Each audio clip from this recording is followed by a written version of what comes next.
Supermax Survival, The Haunted Cell of ADX Florence. True account, Spice. The night the screams wouldn't stop. Imagine this. It's 2:47 a.m. inside ADX Florence, the most secure prison in America. Guards walk down the silent hallway of cell block H when suddenly a scream rips through the silence. Not just any scream. It's the kind that chills the blood.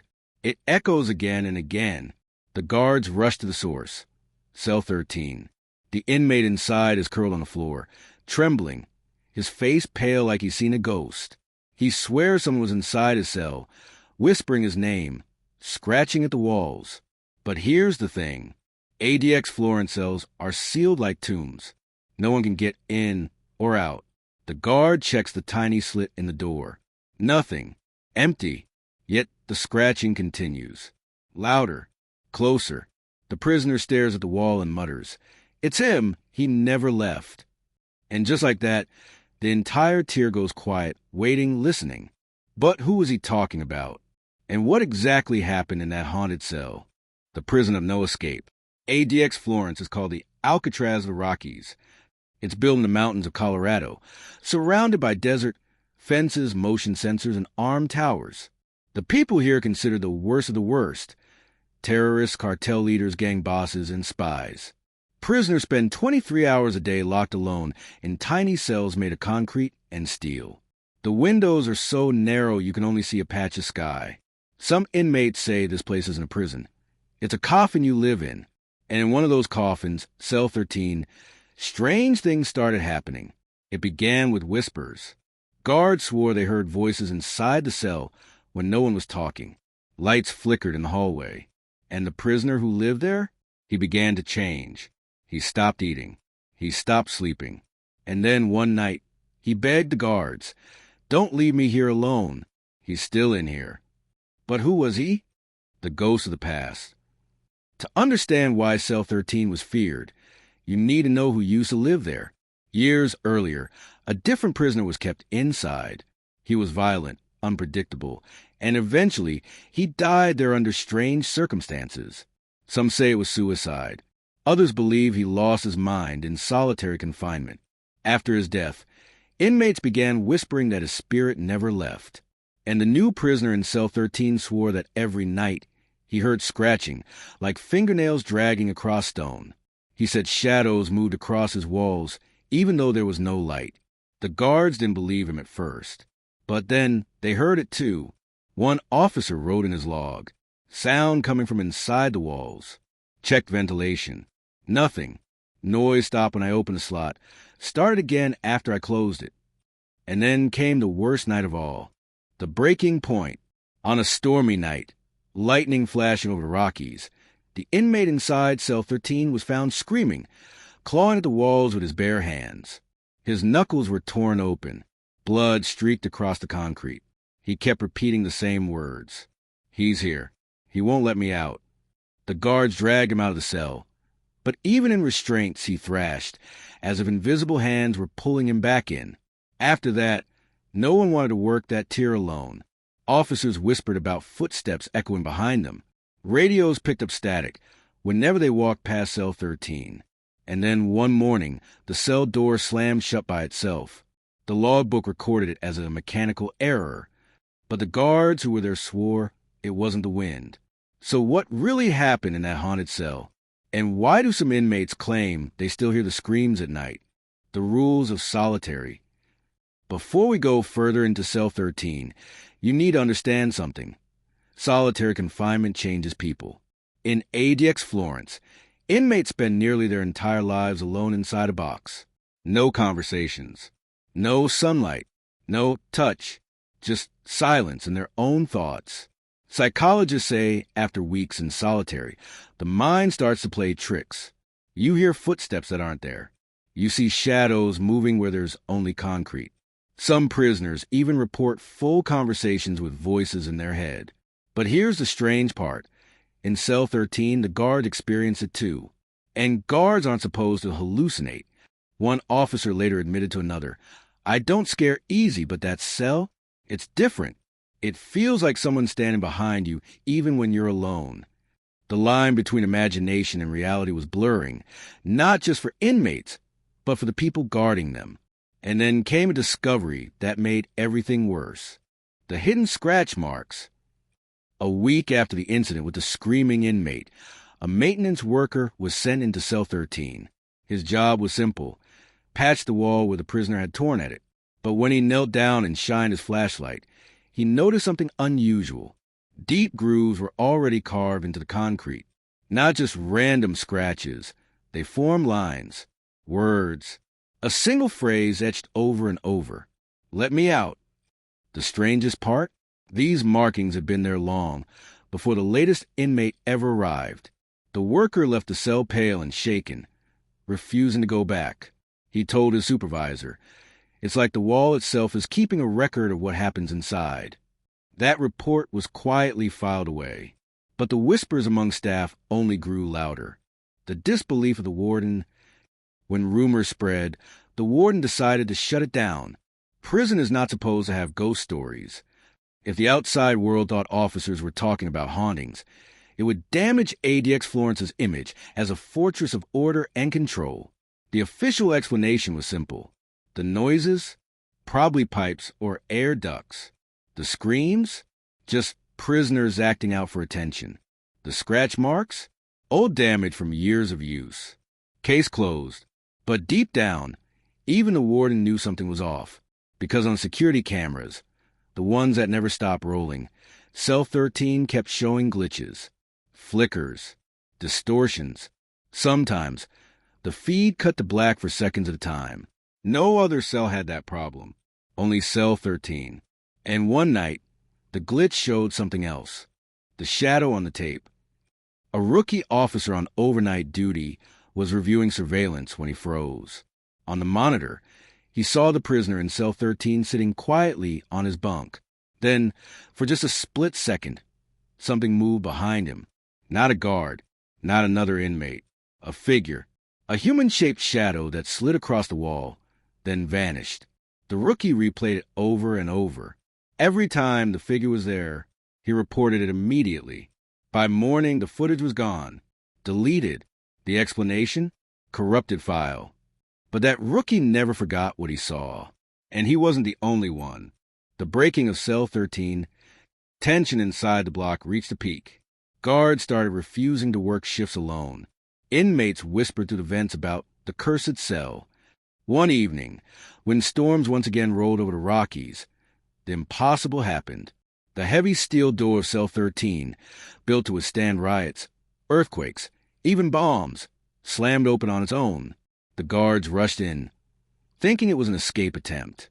But inside, the prisoner was sitting cross-legged, rocking back and forth, his eyes wide, unblinking. He said one thing: he's finally free. And then silence. The air in the block went ice cold. Even the buzzing fluorescent lights dimmed. To this day, officers who were there refused to talk about what they felt in that moment. Some transferred out of ADX altogether. But the story of the haunted cell still lingers in the halls of America's toughest prison. The guard who broke silence. Most correctional officers stay quiet about strange things. ADX prides itself on discipline. Talking about ghosts isn't exactly professional. But one veteran officer finally broke silence. He'd been at ADX Florence since the early 2000s. In an interview years later, he said, "I worked every block in that place. You get used to screams. You get used to violence. But Cell 13, I don't know how to explain it. You'd walk past, and it felt like walking through ice water, like something didn't want you there." He remembered one night clearly. While making rounds, he heard faint singing, a low voice humming a tune. But when he looked inside, the prisoner was sound asleep. The humming stopped the moment his flashlight hit the wall. That officer retired early, transferring out before his pension fully matured. He later admitted, "I could handle dangerous men, but I couldn't handle that cell." The cold records. If you dig deep enough, prisons leave behind paperwork. Incident reports, medical logs, maintenance notes. On their own, they look like routine bureaucracy. But when pieced together, a chilling picture forms. 2004, maintenance report of unexplained door slamming. Mechanical issue. 2007. Officer log of voices during rounds. Unfounded. 2010. Prisoner removed for self-harm after claiming a man in the corner told him to. 2013. Electrical team reports repeated surges, isolated only to cell 13's wiring. 2016. Surveillance feed cuts out for 11 minutes. In a prison where cameras never go dark. Each case dismissed. Each filed away. But stacked together, the pattern is undeniable. And the most recent entry? 2020. A prisoner was found whispering into the wall for hours at a time. When asked who he was talking to, he replied, "The man who's been here longer than all of us." Psychologists step in. Of course, officials had their explanations. Psychologists who visited ADX claimed it was the effect of prolonged isolation. They argued that when humans are cut off from contact, their brains create voices and shadows to fill the silence. Hallucinations. Nothing supernatural. But not everyone agreed. One forensic psychologist reviewed the case notes and said, "Hallucinations are usually random. What disturbs me here is the consistency. The same scratching, the same whispers, the same figure." Even among experts, the question remained, was Cell 13 just a pressure cooker for broken minds, or was something else living in that concrete box? And then came the night when a psychologist experienced it for herself. The investigator's night. She had been studying the reports for months. Determined to prove it was all psychological, she requested a supervised overnight stay near Cell 13. For the first few hours, nothing happened. The hum of fluorescent lights, the clank of distant steel doors, the kind of prison silence that feels heavy. Then scratching, at first faint, then louder, coming from inside the cell. She pressed her hand against the concrete wall, convinced it was just vibrations from the pipes. But then she felt it. A tap, 3 knocks. Clear, deliberate. She fled the block before morning. Her official statement was watered down. Inmates prone to share delusions. Atmosphere highly suggestible. But privately, she admitted she would never return. The disappearance of evidence. By now, Cell 13 had become more than just a rumor. Staff knew. Inmates knew. Even outsiders had started to ask questions. But whenever evidence surfaced, camera footage, officer reports, even maintenance logs, it disappeared. Files erased. Video corrupted. Hard drives replaced. Some say the Bureau of Prisons didn't want stories of a haunted Supermax reaching the media. Others believe the cell itself wants to stay hidden. And yet fragments remain. A guard's notebook left in storage. A scratched wall no one ever sanded down. A prisoner's letter smuggled to his family, describing a man in black who lives in my room. Pieces of a puzzle that never quite formed the whole picture. The new prisoner, Cell 13. The story doesn't end in the past. Because ADX Florence is still open. Cell 13 is still there. And eventually, someone new was assigned to it. This man had a reputation, violent, uncooperative, always starting fights. The prison saw Cell 13 as perfect. No distractions, no one to hear him rage. But weeks later, something changed. He grew quiet. Too quiet. Guards noticed he stopped shouting through the slot. He barely touched his food. He just sat, staring at the corner of his cell. One night, when officers slid open the slot, they found a note, scratched into a scrap of paper, written in shaky letters. "He talks to me now." And the last line was worse. "He says he likes you, too." The note that spread fear. When the guards read the note, "He talks to me now. He says he likes you, too." They tried to laugh it off. But the truth is, none of them wanted to patrol near Cell 13 that night. Even the toughest officers, men who'd faced cartel bosses and terrorists, started swapping shifts just to avoid walking that tier. And the prisoner inside, he grew thinner. His eyes sunk deeper. Sometimes, when guards passed, they saw him smiling at the corner of his cell like someone else was sitting there with him. One officer swore he heard 2 voices whispering inside during count. But only one man was locked inside. The fear spread, even to staff who had never believed in ghost stories. The midnight disturbance. It was past midnight when the control room monitors lit up red, alarms signaling movement in cell 13. Officers rushed down the corridor. The sound of heavy boots echoed off the concrete. Radios crackled. When they reached the door, they froze. The prisoner was levitating off the ground. At least, that's what two officers swore they saw. His back arched, his head tilted, his body inches above the concrete. The moment they burst in, he collapsed, gasping for air. The official report wrote it differently. Inmate found convulsing on the floor, possible seizure. But privately, those who witnessed it whispered, it wasn't a seizure. Something was holding him. The priest's visit, word of the cursed cell, eventually reached higher authorities. They didn't send another psychologist this time. They sent a chaplain. The priest arrived quietly, escorted under heavy guard. He carried only a small Bible and a cross. His job wasn't official. It was off the books, a kind of desperate experiment. Inside the cell, he prayed, sprinkling holy water along the walls. The prisoner sat silently, eyes fixed on the corner. For a brief moment, everything was calm. Then the lights flickered. The cross snapped off the chain around the priest's neck and clattered onto the floor. The prisoner looked up, smiling wider than ever before, and whispered, "He doesn't like that." The priest left immediately and refused to return. The prison's dark secret. After that night, something changed in ADX Florence. Guards no longer joked about cell 13. They avoided it. They kept their rounds short, their eyes averted. And yet, the prison could not admit the truth. To the outside world, ADX was still a fortress of discipline and control.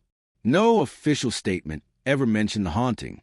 No documentary crews were allowed inside.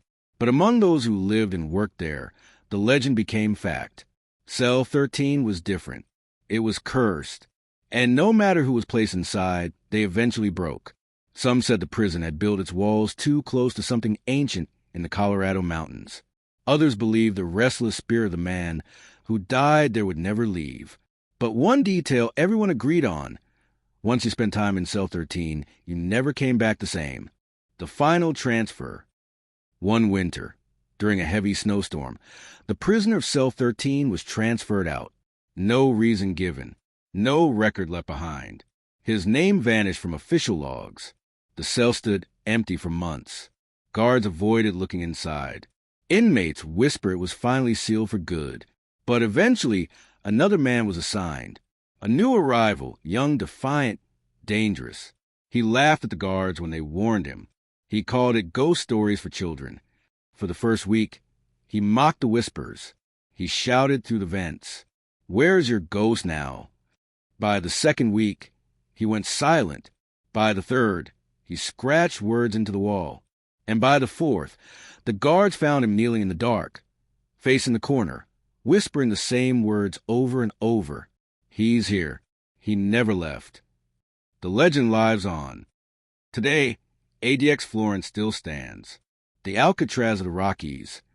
Officially, Cell 13 is no different than any other. Just another concrete box in a place designed to break the strongest men alive. But if you ask the right guard or the right ex-inmate, they'll tell you a different story. They'll tell you about the screams that echo at 2:47 a.m., about the static that crawls across radios only near that cell, about the way prisoners go in defiant and come out broken. They'll lower their voice, lean in close, and say, "The worst thing in ADX Florence isn't the isolation. It's not the violence. It's not even the terrorists and killers inside. The worst thing in ADX is that haunted cell. And the scariest part? It's still there, waiting. The guard who quit. Not everyone can handle ADX Florence. Even the toughest correctional officers burn out. But one man's exit raised eyebrows. Officer Ramirez had been steady for years, professional, calm, respected by his team. But after 3 months working the tier of Cell 13, everything changed. He started showing up late. He jumped at small noises. His once perfect reports became sloppy, full of mistakes. And then one night, after another incident of unexplained screams, he turned in his badge. In a taped exit interview, he admitted, "I can handle killers. I can handle terrorists." What I can't handle is standing outside a locked cell and feeling something breathe down my neck when nobody's there. Ramirez left the prison system altogether. He never worked corrections again. The survivor's letter. Years later, a letter surfaced from a former inmate who had spent time in ADX, not in cell 13, but nearby. His words were chilling. I used to press my ear to the vent at night, not because I wanted to, but because I couldn't stop. Something called me, and when I listened, I didn't just hear scratching. I heard talking, like two men having a conversation. But the cell was supposed to have only one man inside. He ended the letter with a warning. No one survives that cell alone. Either you leave broken or you don't leave at all. The letter was mailed to his sister. Weeks later, the inmate took his own life in another facility. The Blackout Night. Then came one of the most infamous events in ADX Florence history. On a winter night, the entire prison suffered a sudden power outage. Just seconds long, but enough to throw the Supermax into chaos. Doors locked, alarms blared, lights flickered out. In the control room, guards scrambled to restore power. But when the cameras flickered back on, Cell 13's feed was different. For 11 minutes, the video showed only static. Then, a faint image emerged. Not the prisoner, but what looked like a shadow standing in the corner. The prisoner was found afterward, unconscious, his fingernails torn to the quick as if he'd been clawing at the floor. The official record simply called it electrical failure, inmate injured during disturbance. But those who saw the footage never forgot. The sound that shouldn't exist. One of the strangest mysteries came from an audio recording. Guards wear radios at all times, connected to the central control. Normally, it's clear static and chatter. But during one late-night shift, a guard near Cell 13's hallway reported interference. His radio picked up voices. Not inmate voices. Not guards. Something else. When the feed was played back later, there were only 2 seconds of clear audio before it was cut. A low whisper. "He's here." Experts said it was just cross-frequency noise. But no other radios picked it up that night. Only the one near Cell 13. The silent prisoner. Not all prisoners scream. Some go quiet. A man once known for his violent outbursts was placed in Cell 13. At first, guards braced for trouble. But instead of fighting, he withdrew. He stopped shouting. He stopped eating. He just stared, day after day, week after week, sitting in the same corner, his lips moving soundlessly. When a guard finally confronted him, sliding food through the slot, the prisoner whispered, "It's not my voice you're hearing. It's his." That night, the guard swore he heard the same whisper, but from inside his own head, the visit that never happened. Rumors spread that even government officials had become aware of Cell 13's reputation.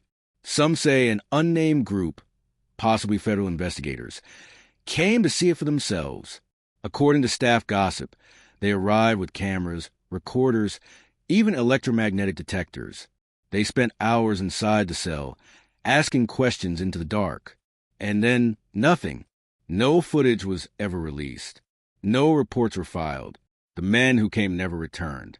Their names weren't listed in any visitor logs. To this day, guards swear that the visit that never happened was a final proof the cell was more than just prison paranoia. The prisoner who drew the man. Another inmate assigned to Cell 13 began to draw. He used pencil stubs from commissary, scratching crude sketches onto scraps of paper. Most were meaningless scrawls. But one image repeated again and again, a tall figure with hollow eyes, standing in the corner. The prisoner left one drawing on his bunk with the words, "He wants you to see him." When guards found it, the inmate was gone. Transferred? Released? No one knows. His file had been scrubbed clean. The drawing, however, stayed. It said one officer kept it hidden in a locker as proof. The door that wouldn't lock. ADX doors are designed to be unbreakable. Heavy steel hydraulic locks. Fail-safes tested again and again. But one night, Cell 13's door refused to lock. No matter how many times the guards tried, the mechanism jammed. It stood open just enough for shadows to spill out into the hallway. The entire block was evacuated until engineers fixed the system. But afterward, one mechanic swore under oath. There was nothing wrong with the door. Nothing at all. The legend that spreads. Today, Cell 13 is more than just a prison rumor. It's a story passed from guard to guard, whispered through vent grates by inmates, and hinted at in hushed tones by anyone who's ever walked the halls of ADX Florence. Some call it ghost. Some call it madness. Others believe it's something darker, something drawn to the silence and suffering that saturates those walls. Whatever the truth, one thing is certain. Cell 13 is still there, still waiting. And if you ever find yourself inside ADX Florence, pray that your name never appears on the list for that cell. Because once you enter, you never leave the same. The haunted legacy of ADX Florence. So, what do we make of all this? The Alcatraz of the Rockies, ADX Florence, was built to contain the most dangerous men in America. Terrorists, cartel leaders, mob bosses, criminal masterminds who once terrorized entire cities. And yet, inside all those walls, fences, and steel doors, it isn't the living that scare people most. It's a single concrete box. Cell 13. For decades, men have entered that cell defiant, unbroken, sometimes even laughing at the stories. But they don't leave the same. Some leave whispering. Some leave broken. Some don't leave at all. Guards call it cursed. Psychologists call it hallucination. The prison calls it nonsense. But when you stack the reports, the scratches, the whispers, the shadows caught on camera, the line between fact and legend starts to blur. And maybe that's the real terror of Cell 13. Not knowing if the ghost or if the prison itself is alive. Because in the silence of ADX Florence, in the dead of night, when the lights flicker and the vents carry whispers to the halls, one thing is certain. Cell 13 is still there, still waiting, still watching. And if you ever find yourself walking past that hallway, stop, listen. You might just hear the scratching, too,